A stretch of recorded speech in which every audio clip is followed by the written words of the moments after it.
Para hacerlo en función del país ha encendido más de una polémica, quizás inclusive alarmas en varios sectores.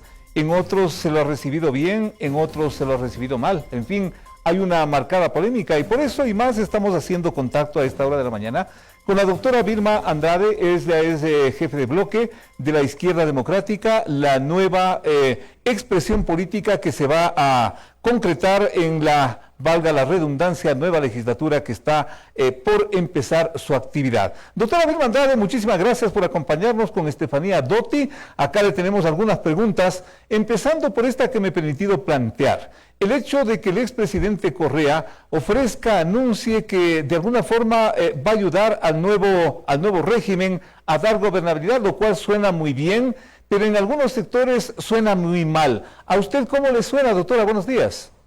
Buenos días, Freddy, Estefanía, un saludo afectuoso a toda la audiencia de RTU. Primero, no soy la jefa del bloque, soy la asambleísta reelecta, sí, y que estamos llevando adelante este proceso de instalación que nos corresponderá de la nueva asamblea. Ahora, respecto a su pregunta, me parece que entendiéndose que el bloque correísta corresponde al mayor número de asambleístas, de 49, que se mencione que van a dar gobernabilidad me parece absolutamente necesario, indispensable, y ahora veremos en sus acciones, porque en sus acciones, cuando el presidente electo envíe la reforma tributaria que ha dicho que va a remitir, cuando pida la derogatoria de la ley de comunicación, cuando plantee, como ha señalado, como las tres primeras acciones, la reforma a la ley de educación superior, ahí vamos a ver si efectivamente esa decisión de apoyo o lo que ha señalado como apoyo y gobernabilidad se hace efectivo también en su bloque legislativo. En esos dos ejemplos, digamos, pero en cuanto a las palabras del exgobernante, ¿habría que creer en eso? ¿Habría que retomar ese aspecto y habría que llegar a acercamientos y quizás a concreciones de qué tipo?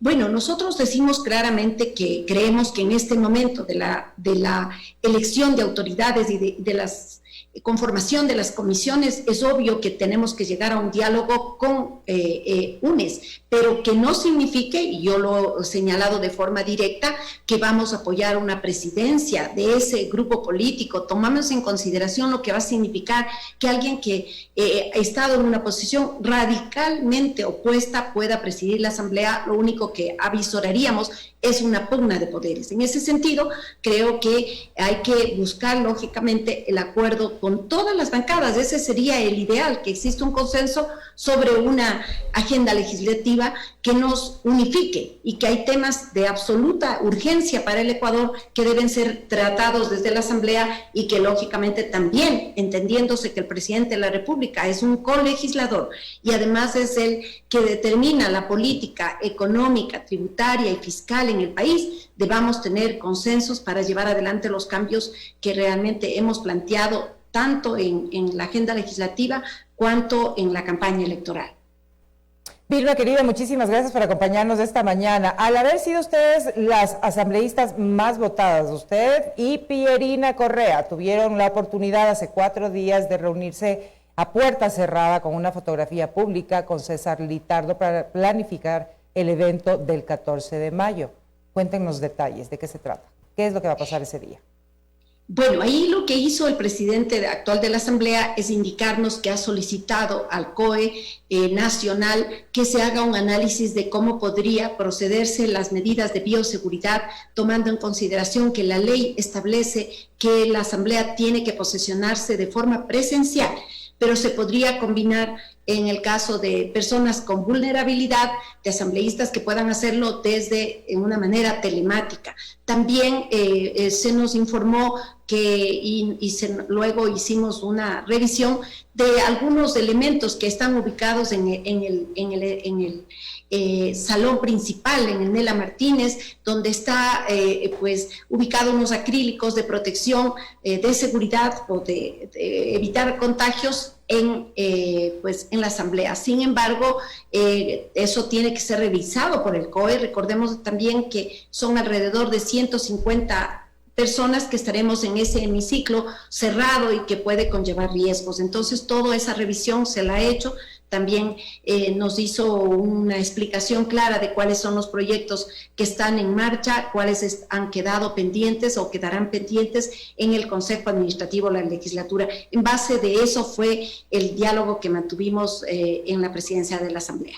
Se habla mucho de que usted es una de las más opcionadas para candidatizarse como presidenta de la Asamblea. El día de ayer, Salvador Quispe dijo que bajo las circunstancias actuales, él se retiraría. ¿Usted está dispuesta a ceder ese espacio de poder para poder conversar y lograr realmente gobernabilidad, que es lo que necesita urgentemente este país? Bueno, nosotros tenemos un acuerdo sobre una agenda legislativa con Pachacuti que ha sido impulsada por el presidente del partido y por los coordinadores también de nuestra bancada. En ese sentido, lo que se ha establecido es cuáles son las prioridades para tratar en la Asamblea. Y yo le debo ratificar, como lo he mencionado en varias oportunidades. Yo creo que conlleva la elección de autoridades un consenso. Tiene que buscarse las personas que a aparecer también de las diferentes bancadas, porque unidos nosotros con Pachacuti somos 45 voluntades. Y se ha planteado que como Izquierda Democrática apoyaría una presidencia de Pachacuti. Y en ese sentido, nosotros esperamos que también se analice con las otras bancadas, porque se necesitan 25 votos más al menos de los 70 requeridos. En ese sentido, los nombres tienen que ser consensuados. Aquí no se trata de un tema personal, porque a mí no me gustaría de ninguna manera ser árbitro de una disputa en la cual realmente se le destroce al país. Yo creo que este es el momento de ampliarlos ya. Correcto, Vilma. Y yéndonos a ese plazo, a ese plano personal. Mucha gente le está calificando en redes de correísta. ¿Cómo se siente cada vez que lee algo así?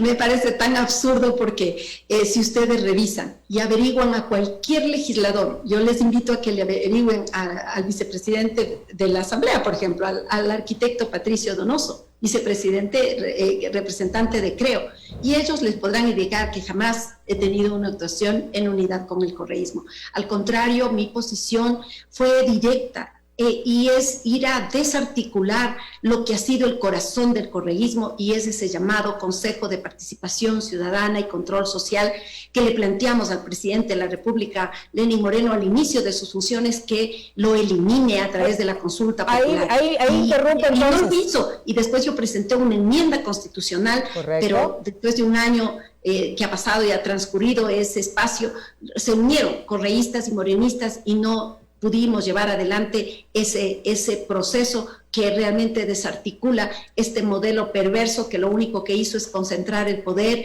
el autoritarismo, la corrupción y tomarse todos los organismos de control. Entonces, yo creo que con acciones, es gracioso que ahora en algunos casos me dicen gobernista, en otros correístas, pero creo que mi posición ha sido absolutamente clara en la Asamblea Nacional y va a ser de la misma manera transparente las acciones para que se evite cualquier elucubración que puede llevar a desdecir sobre todo una trayectoria limpia que he mantenido toda mi vida.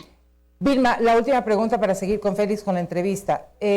¿Estarían ustedes como Izquierda Democrática dispuestos a mantener esta estructura de 5 poderes del Estado? Antes teníamos 3 y creo que con las 5 creemos muchos que se nos complicó la cosa. ¿Cuál es la posición de la Izquierda Democrática al respecto? A ver, ahí claramente las 5 funciones del Estado fueron una novelería que ahora mismo da cuenta que ha sido a un absurdo jurídico y que ha llevado realmente al debacle institucional. Dentro de la función de transparencia y control social está el Consejo de Participación Ciudadana y yo creo que ese organismo tarde o temprano tiene que desaparecer. 7 personas deciden pues a quién le ponen al frente de los diferentes organismos de control. Eso no puede ser. Yo creo que ese consejo no luchó contra la corrupción, peor aún hizo concursos claros, transparentes y puso solamente a adláteres y a subalternos del poder, del correísmo al frente de las instituciones. Eso tiene que desaparecer. Pero ya para ir al cambio en la estructura del Estado se necesita una asamblea constituyente y yo creo que no es el momento. El país está en momentos muy graves y delicados. Yo creo que sí, eliminar ese consejo puede ser uno de los mecanismos que nos avisore un cambio fundamental respecto a la estructura del Estado, respecto a la organización administrativa del Estado. Doctora, por esos momentos difíciles, complejos, terribles que está atravesando el país en varias direcciones, ¿será de darle al nuevo gobierno una tregua de 100 días, de 1 año, de 4 años, de cuánto tiempo?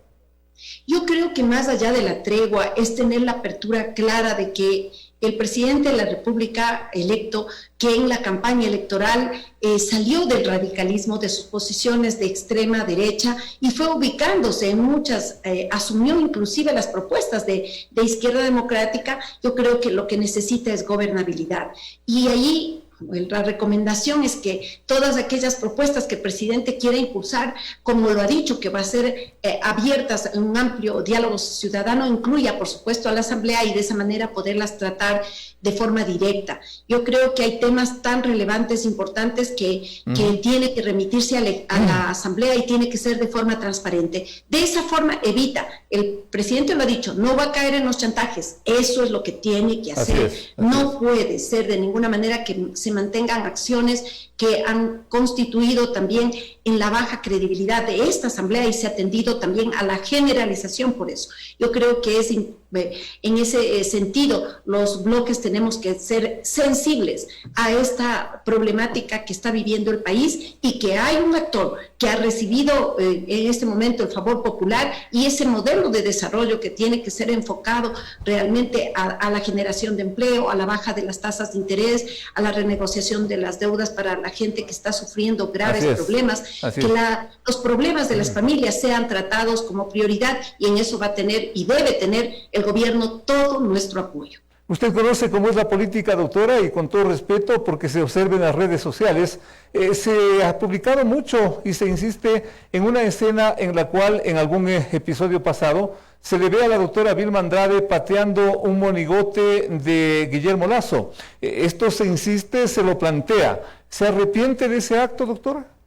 A ver, no, este es un acto de campaña y que desgraciadamente solo sacan un monigote. Ahí estaban los dos monigotes, estaba de Rafael Correa y estaba del señor Guillermo Lasso. ¿Qué es lo que hicimos nosotros con una expresión clara de que nosotros no estamos de acuerdo en la venta ni en la compra del Banco del Pacífico? Esa escena fue justamente cuando se pretendía este gobierno vender el Banco del Pacífico y nosotros lo dijimos claramente.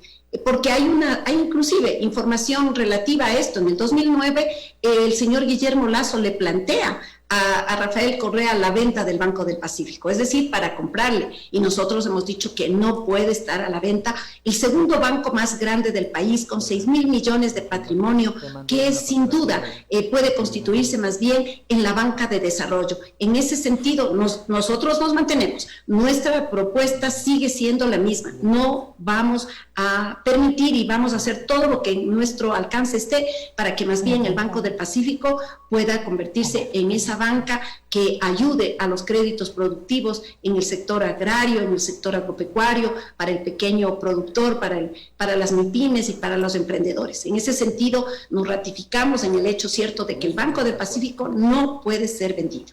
Vale esa aclaración, consecuentemente patada solo por eso, por nada más. Por nada más. Exactamente, exactamente, que no se compre el Banco del Pacífico. Doctora, muchísimas gracias, muy amable, un gusto tenerle por acá, muy amable. La doctora Vilma Andrade de la Izquierda Democrática haciéndonos precisiones sobre este tema tan actual. Esto es interminable, el tema de la gobernabilidad. Vamos a ver qué ocurre, obviamente, en el futuro inmediato. Gracias a la doctora Vilma Andrade por acompañarnos. Un gusto tenerle por acá.